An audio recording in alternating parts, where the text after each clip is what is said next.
You're listening to the Archaeology Podcast Network. This is the CRM Archaeology Podcast. It's the show where we pull back the veil of cultural resources management archaeology and discuss the issues that everyone is concerned about. Welcome to the podcast.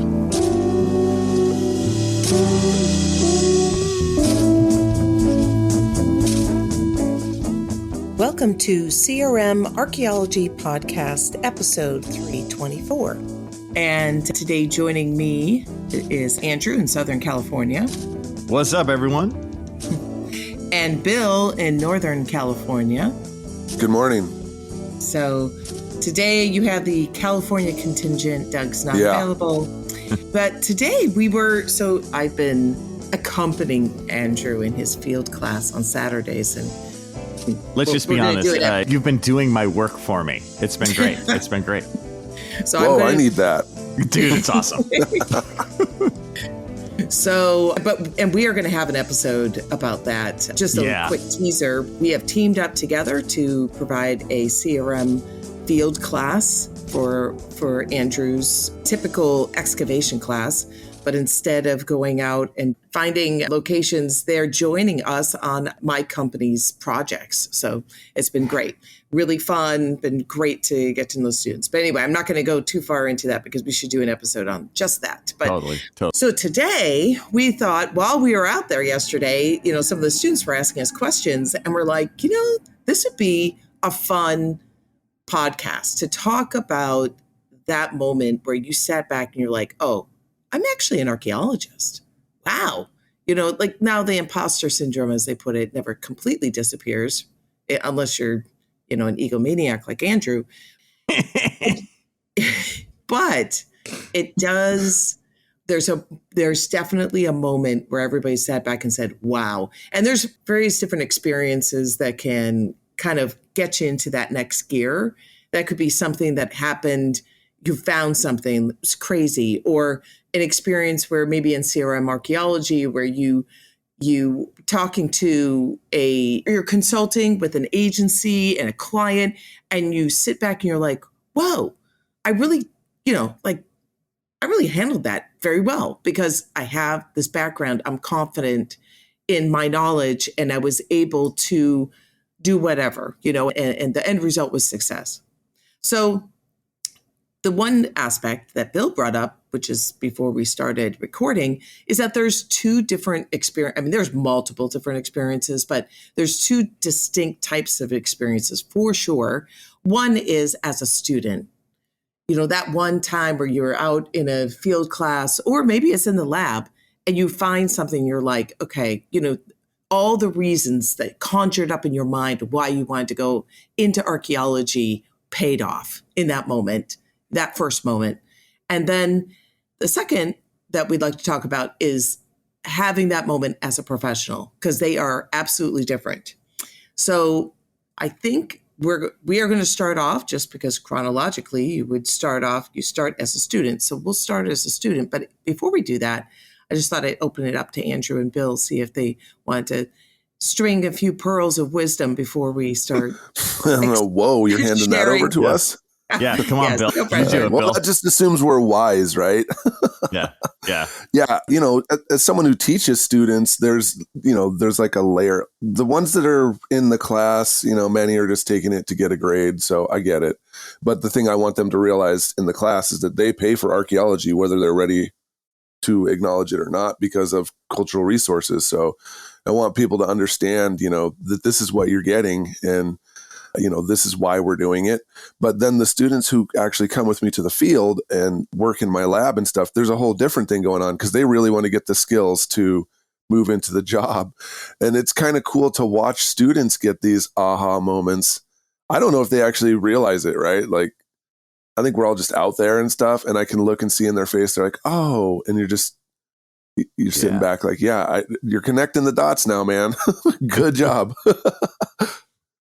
Yeah, I can see the day they drink the Kool-Aid. You know what I mean? Where it's like you see it in their eyes. You're like, oh, yeah, the pull is strong, is it not? And you're right. It could happen anywhere. I've seen it in the field. I've seen it in the lab. It's just like where it kind of opens up, where they're like, oh, this is a real choice. I think I'm kind of really into this. And I think I sort of found maybe not necessarily what my life's all about, but at least a major chunk of like passion. You know what I mean? Like it's like the light goes on. Absolutely. Yeah.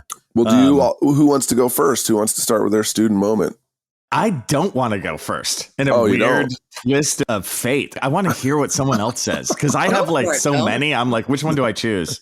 I mean, I guess I can go first. I kind of know, unless you would like to, Heather. No, go for it.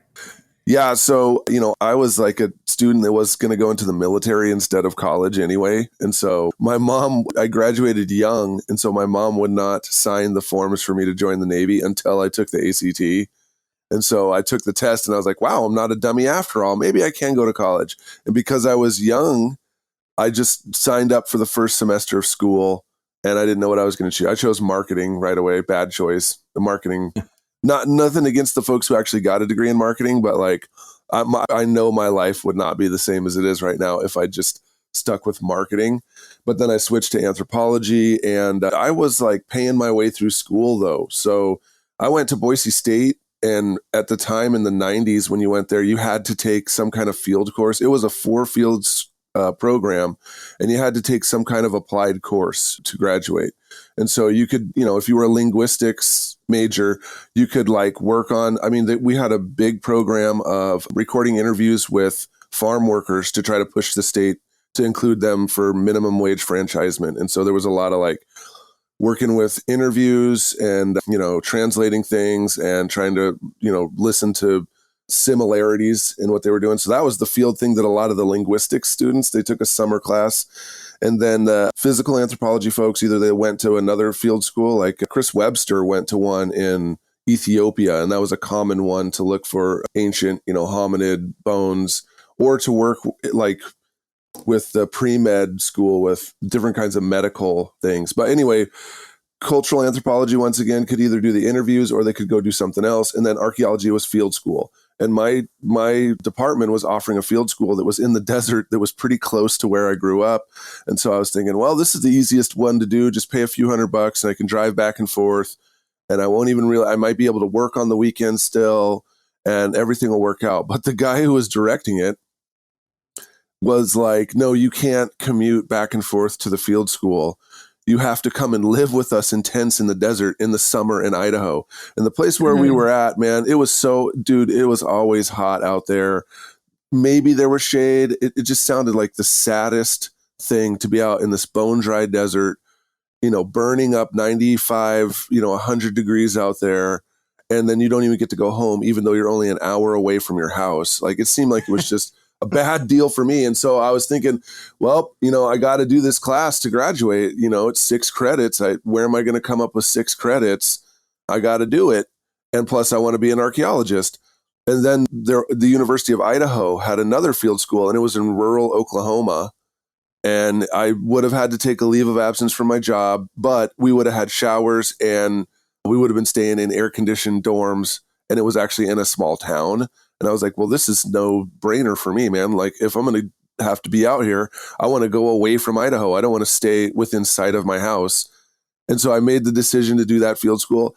And I remember like, all the jobs that I'd ever had to that point, after about the first week, I was like, yeah, how am I going to quit this job? Like, how am I going to find my next job? I couldn't stay all these pizza restaurants, working at Costco, pushing carts, like all that stuff. I just wanted to quit like every job I'd ever had. And so I figured archaeology, well, I'll try this. And then, hopefully I'll make it like a month before I want to quit archaeology. I went to Oklahoma, and like the first day, I think the field director like decided who were the brutes who could do it and who couldn't. But there was a packed gravel and like oiled driveway that he wanted to dig an excavation unit through. And so you had to use picks and dig through this thing. So for like 7 hours, man, I strung up my unit. That didn't take long. And I just hammered through this freaking driveway with a pick. And I think my moment that I realized I could be an archaeologist was later when I got to the dorms and I was showering and I was done and I was like in my room and I thought, man, I can't wait to get back out there. I want to hammer through the rest of that driveway Like, I want to see what's below that, because the other students, you could already see they were digging down there, finding nails and glass and ceramics and stuff. And here I am with this other guy just hammering through a driveway. And when I realized that I didn't want to quit the very first day, even though I'd spent 7 hours hammering through a gravel driveway, that's when I was like, maybe I do like this. Maybe could be something I could do for real. That's a good one. That's actually definitely different than I would have picked. But Andrew, you go for it.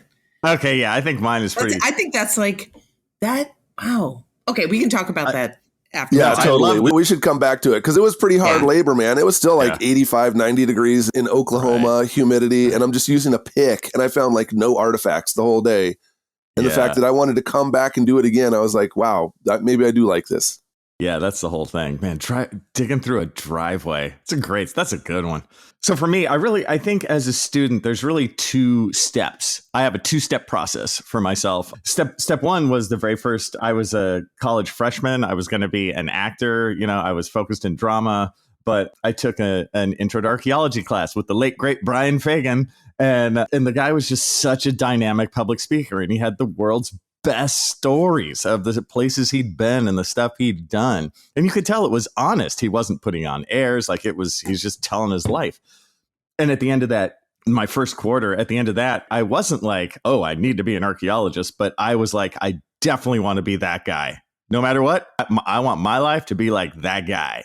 So that was the first kind of little spark. But then what really let the flame go was, of course, my first field season in Belize, where I just barely turned 21.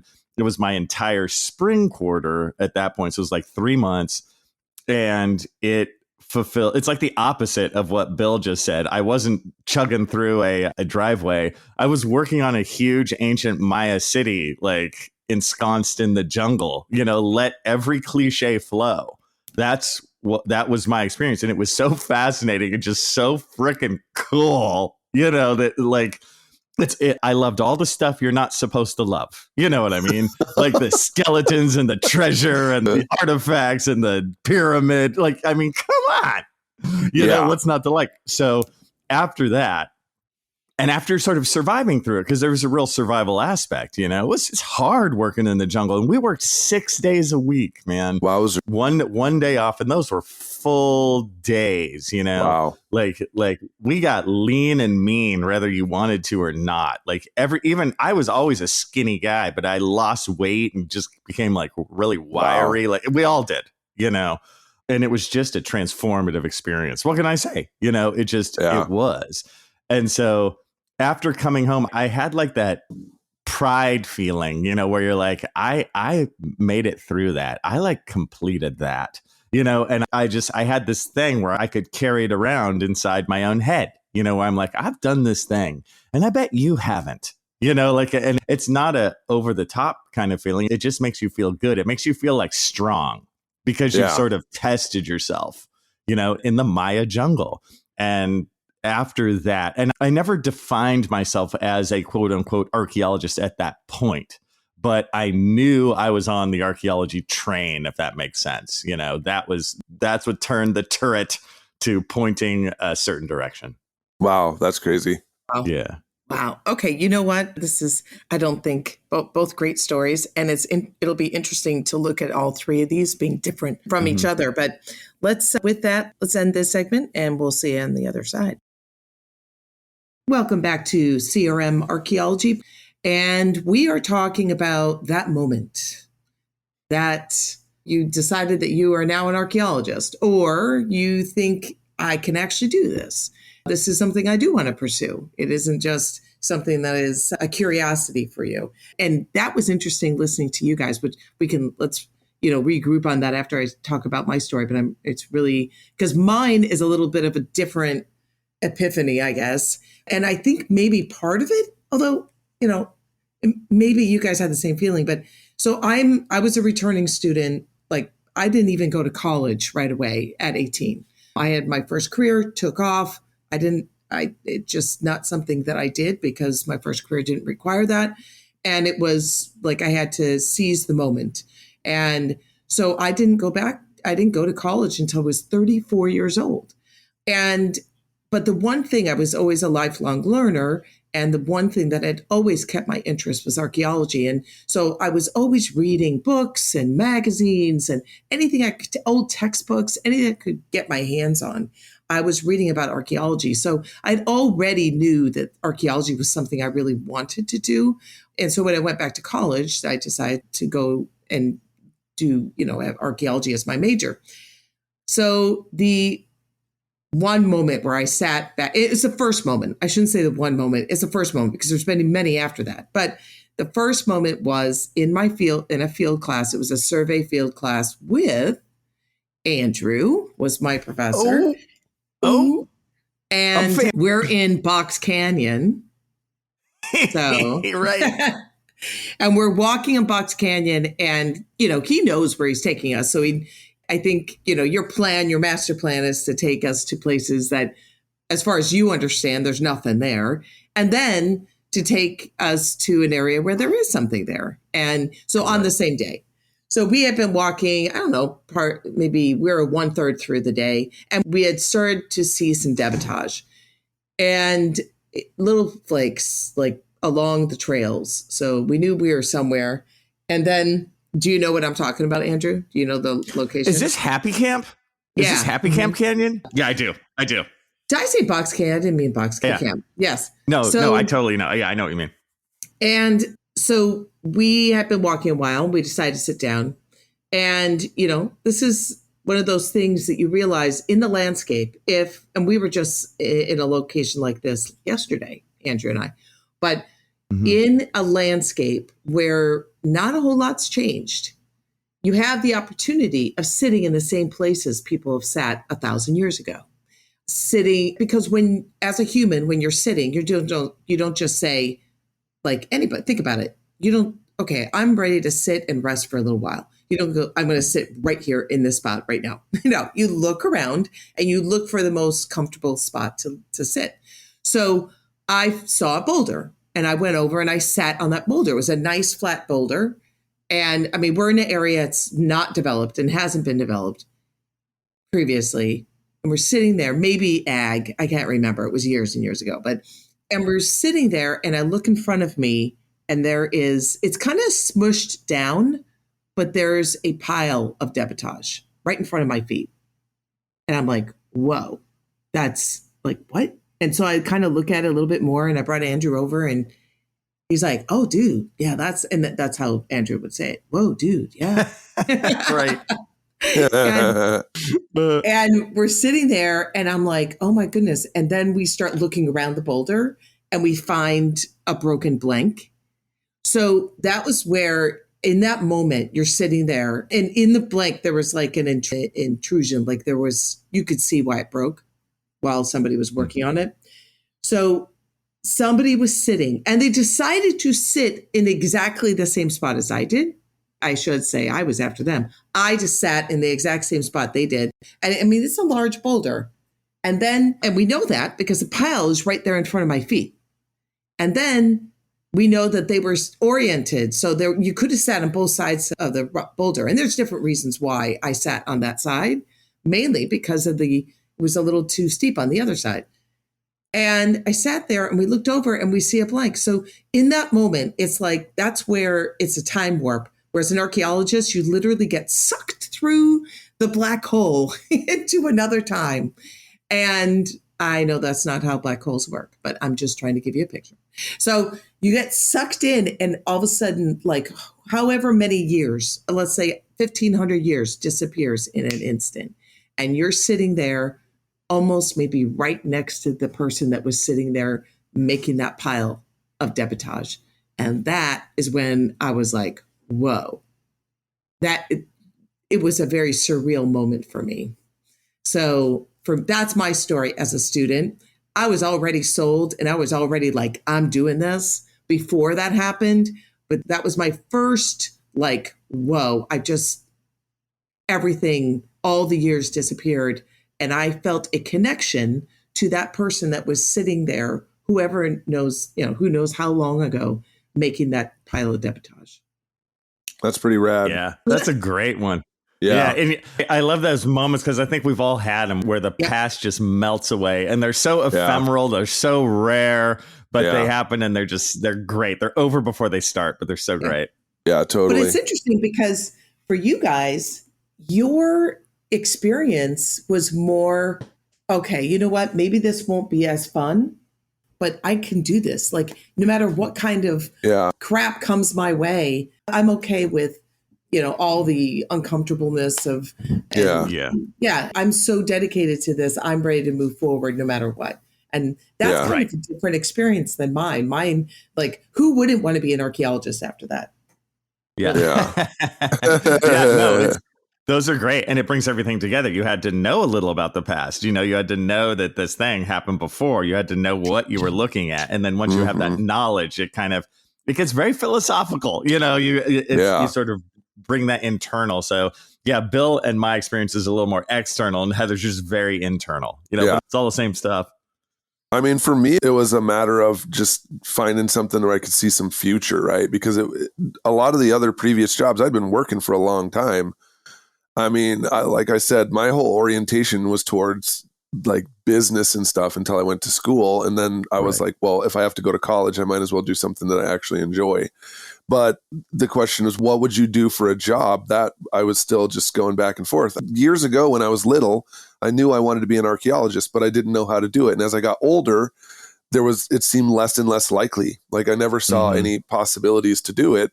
And so I never saw anyone who looked like me do it. I never saw it happen like in front of my face. I just liked museums. And so when I went to college, didn't think that was a real job. Actually, my guidance counselor in my aptitude test didn't see archaeologist as a job and was like, yeah, that doesn't exist. And I was thinking, okay, if you're the guy that's in charge of the careers and you say my career doesn't exist, then I guess you're right. So I don't know how this stuff happens, but it's not for me. But it wasn't until I actually tried it and did it. And I was like, wow, I don't want to quit this. I actually want to see how much further I can go. That's when it really kind of hit home. Yeah. My experience on that level was like kind of a combination of yours where, I mean, I grew up in like the East Bay and I'm like, nobody from San Leandro becomes an archaeologist. Like what? Yeah. Like that was just a foreign land.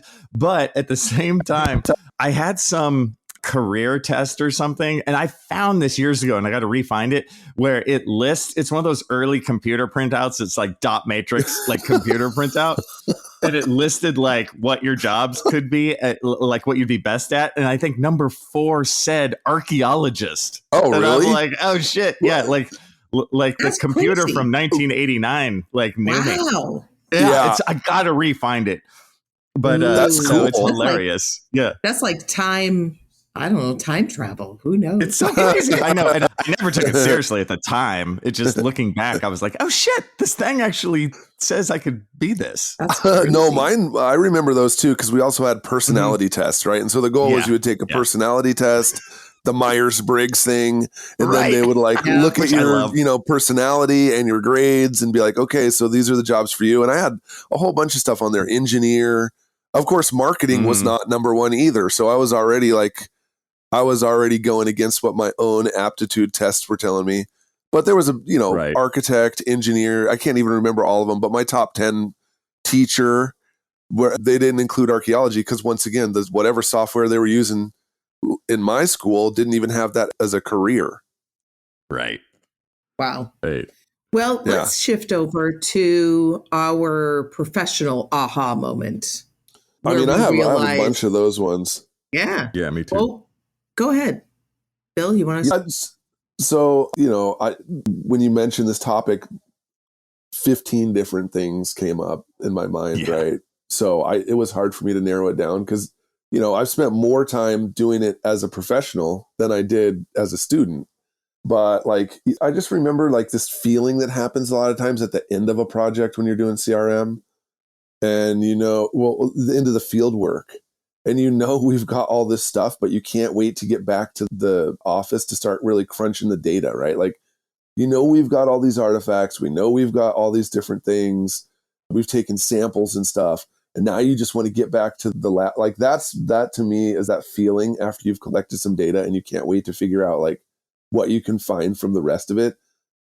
it follows me to a lot of projects, right? And that never went away. That never goes away.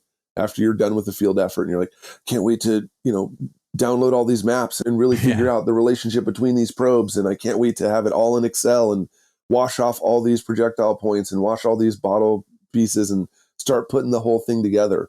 That, I think that nerdosity, right? Because a lot of people would be like, oh God, there's just a lot more paperwork and you're going to be sitting by a computer for hours and you got to wash all these dirty artifacts. But for me, I'm like, that's the fun part. It was fun to go get it. It's fun to analyze it. It's fun to research and write it up. That feeling, that's another thing that I never got from any other job. Right. I love sending carbon-14 dates, man. It's like magic. Like in the old days when you had to send in 1 million proof of purchases from the cereal to get that action figure. You're like, man, we've eaten so many honey smacks and finally I'm going to get it. But for me, it's like I've talked to so many bureaucrats at the college to get the money to do this. You know what I mean? Yeah. And then, but I love sending them out. It's like carbon-14 dating is like wizardry to me. It's just so awesome. It is. You send this broken piece of junk, and then a couple weeks later, you get like a spreadsheet with how old it is. That's like magic. That is pretty. Yeah. No, those are great, dude. So I love that you bring up that sort of nerd. Like your story to me is like so healthy. I'm like, that is a healthy archaeology person because you're interested in that next step. That's so cool. Like, for me, I just have like you said, I had like 20 things come into my head, but like as an archaeology professional, and I'll just like give a list. It's like the second time I went to Belize several years later, I wasn't just a student. I was kind of like a TA, and the new students called me Jefecito, which meant the little boss. And I felt like, I'm rising in the ranks. I'm a boss, right. Like that was cool. And it just made me feel good because I knew how to do this stuff and I could sort of teach others. So I'm like, I'm kind of in the thing. Then my first CRM gig after the first day, our first day was super long. I remember I fell asleep, like sitting down at the head of the bed, like just on the floor. I fell asleep, like sitting up at like 5 p.m. But then I'd made it through my first day of CRM and I'm like, I get paid now to be an archaeologist. I think that equals maybe I'm an archaeologist now. I don't know. Another big moment, my biggest moment in terms of how I felt like, I am an archaeologist was when I actually joined the Register of Professional Archaeologists, because I got the thing that said, you are a member of the Register of Professional Archaeologists. That's after I finished my master's. And then I was like, I guess I'm an archaeologist now. Like, that's when I first truly felt I could put archaeologist on my, on my tax returns. And then finally, there was a salvage archaeology project that was done locally years ago when I first started as a college professor. And they called me and my students up to go help them out. And we went to this salvage project where there was an accidental, they dug up a family cemetery plot accidentally. And we had to, I know. And but when I got there, I realized they called me up not just for labor of my students, but they wanted me to tell them what to do. And so in that moment, I was really like, holy shit, wait, I'm the guy. Like there was this moment where everyone in the room was looking at me. And I was like, well, I guess I better get this together. Like that was a huge moment, because you don't expect. You know what I'm saying? They're like looking at me. I get it. I get it. This is it. So those were them. Yeah, I definitely had those. You're like, what? Oh, I guess I'm. Yeah. Sure, that's me. Let's talk about that in segment 3, and we'll be right back. Welcome back to CRM Archaeology Podcast. We're in the third segment. We've already shared about our aha moments as a student, and Bill and Andrew have shared that as a professional. For me, as far as a professional goes, I think that mine is more of an overall feeling when I realized that archaeology in a CRM context is so much more than what we learn as, what we expect an archaeologist to be, the field work, the background research, all that, just, pure archaeology. It's so much more than that in the commercial sense.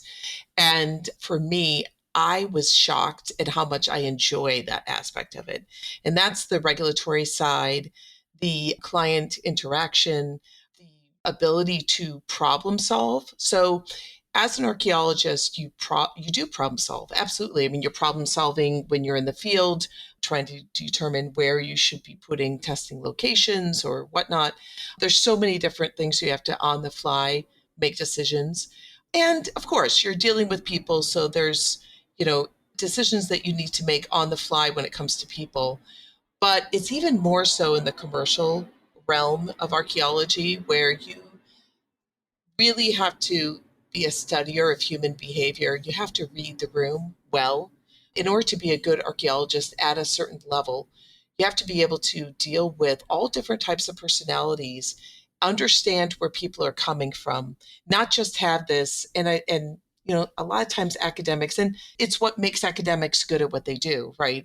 But it's this singular focus, and I don't mean this in a negative sense, but it's a singular focus to get something done, irregardless of the emotional sides of things, and just being able to just focus on that one thing to get it done and get it done well.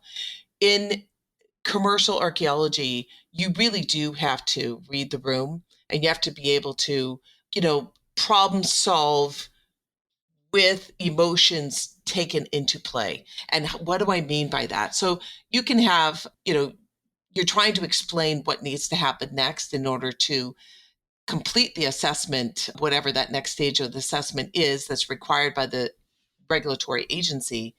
And the client is just like, they're just bleeding money and they don't understand why this has to happen. And so being able to explain something like that, or when you are in a conversation with an agency, let's say you have a larger meeting with agency, your client, the applicant, tribes, usually tribes are not involved, but let's say maybe it's tribes and the agency, all those different entities coming at this problem that you are, an assessment that you are conducting, but they're all coming at it from a different perspective. And to be quite honest, they are also coming at it from a own personal protective position. Being able to wade through all those emotions and all those, it's not easy, but to me, it's so much fun. I love it. I live for those moments. And so for me as a professional, that is what keeps me going. That is what made me realize that I really enjoy what I do. It's never boring, and it allows me to exercise and get better at some traits or some skills that I have that I think I'm good at. And it's nice to, internally know I'm good at this. And then to continue to hone that is, to me, very rewarding. So for me, that's my professional side. Yeah. No, that's killer. And that's one of those ones that most people aren't into. So if you are into it, you're doing that much better. Like, that's awesome. Yeah. And I think, that's why I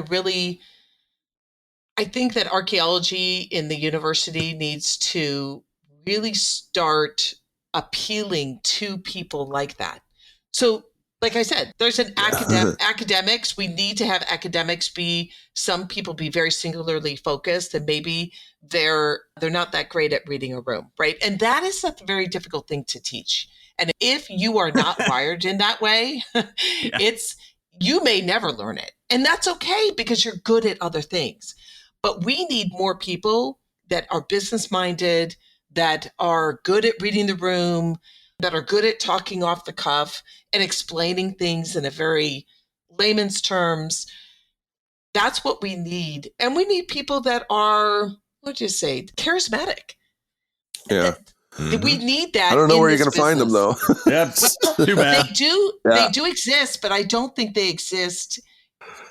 They don't exist in great numbers for those that are initially interested in archaeology, which is okay. Again, I'm not saying that these types of people are better types of people.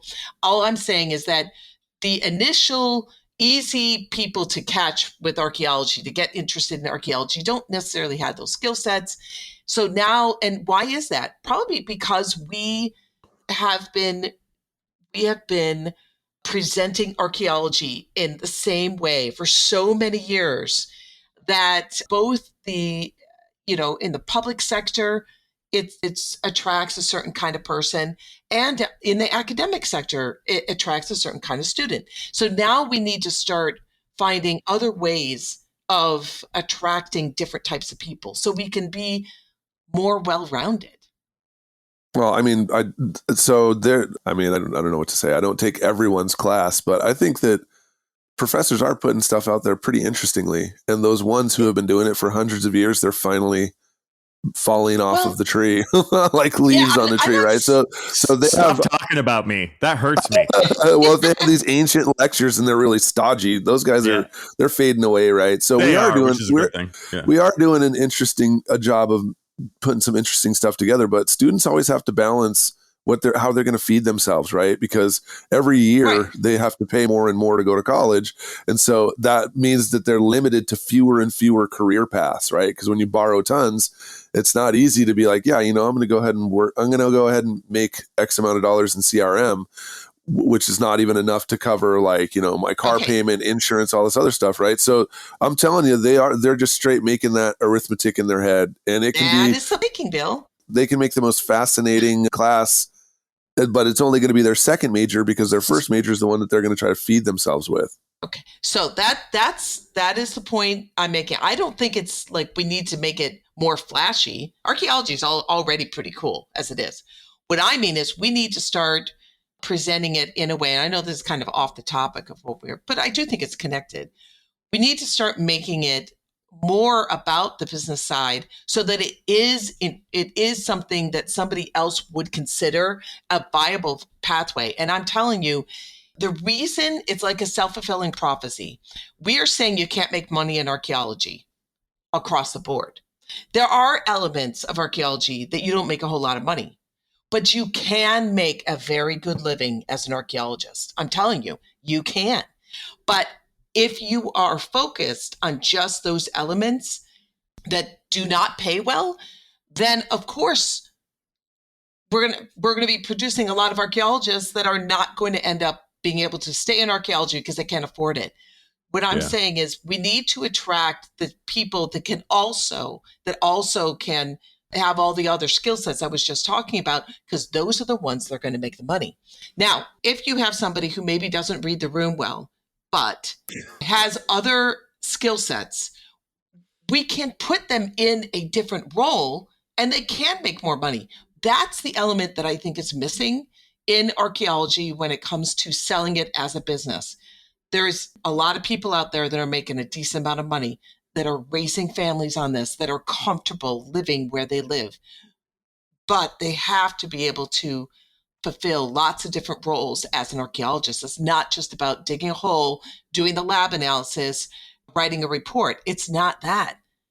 And you have to do so many other things. Those are the ones that are going to be making more money. So that's what I'm talking about. Not just making it flashy and interesting, but making it doable or be perceived as a viable career path for people that aren't just into it because of the passion of archaeology, but want to make a good wage. And you can do that.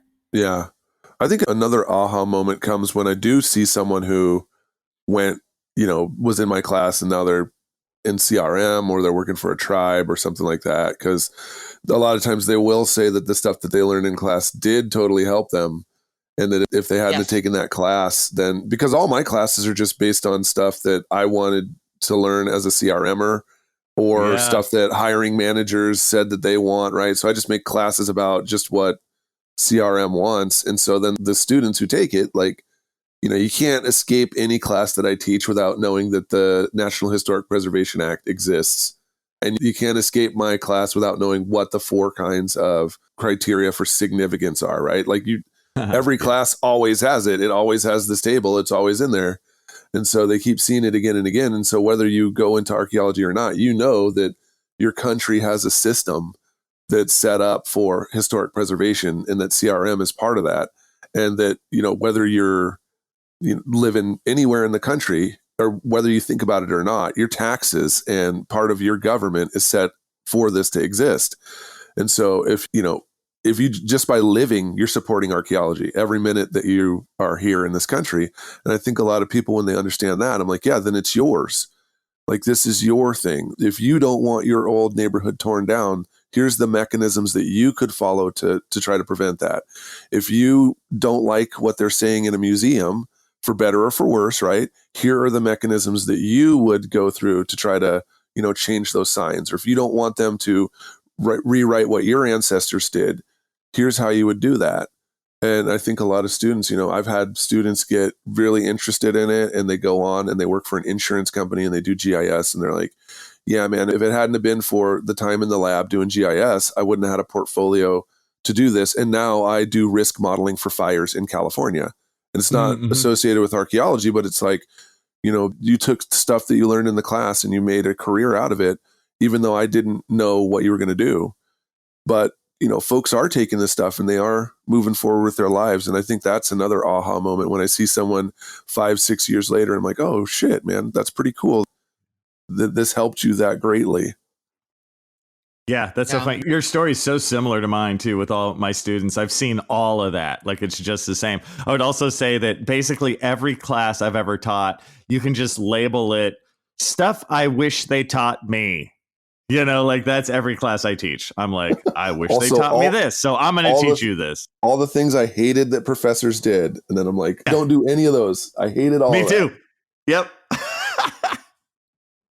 That's funny. Well, I think this has definitely been a fun subject. And I think it also is very relevant to, those that are entering the workforce and those who are just starting off in their academic career, looking at, what inspires you. I do think also for me, what has inspired me early on in my career has definitely been kind of a beacon for me later in my career, and has actually shaped me in the professional that I am. And so I think that's something that is good to remember for our listeners, is that as you become inspired, by certain events that happen either during your academic career or your professional career, look at that, sit down, reflect on it, decide, is this something that is kind of a sign for me to maybe build up a certain skill set, because that's something that either really inspires me or it's something I'm good at.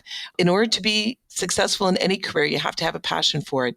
If you really enjoy what you do, it is, it's a lot easier to become better at it and to really hone your craft. And when you hone your craft, you become, nobody's completely indispensable, but you certainly become very valuable. And when you are valuable, that's when you start making more money. Yeah. So just something to think about. Yeah. The other thing I'd add is that these aha moments, they never stop, right? Like, it was so hard for me to choose moments because as you keep going through the career, you have tons of them, right? And now as a professor, I get different ones than the ones that I got when I was, working in CRM. So, it changes over time, but those are the kind of things that keep us doing this job. Yeah, I'm the old professor now in our department. I'm the oldest guy. I've been there the longest. It's weird, man. Oh my gosh, I got to find a way to I'm not going to follow in your footsteps on that way. Dude, you need to. I can't be alone here. I'm going to make sure that we hire some incoming professor that's older than me, so that there's no way for me to be the oldest. Yeah, the old guy. You just have to embrace your ancientness. I got to escape. I know. Well, with that, thank you everyone for listening, and we'll see you in the field. Goodbye. Bye. See you guys next time. That's it for another episode of the CRM Archaeology Podcast. Links to some of the items mentioned on the show are in the show notes for this podcast, which can be found at www.arcpodnet.com/CRMArcPodcast. Please comment and share anywhere you see the show. If you'd like us to answer a question in a future episode, email us. Use the contact form on the website, or just email chris@archaeologypodcastnetwork.com.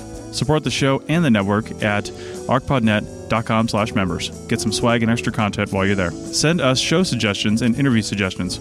We want this to be a resource for field technicians everywhere, and we want to know what you want to know about.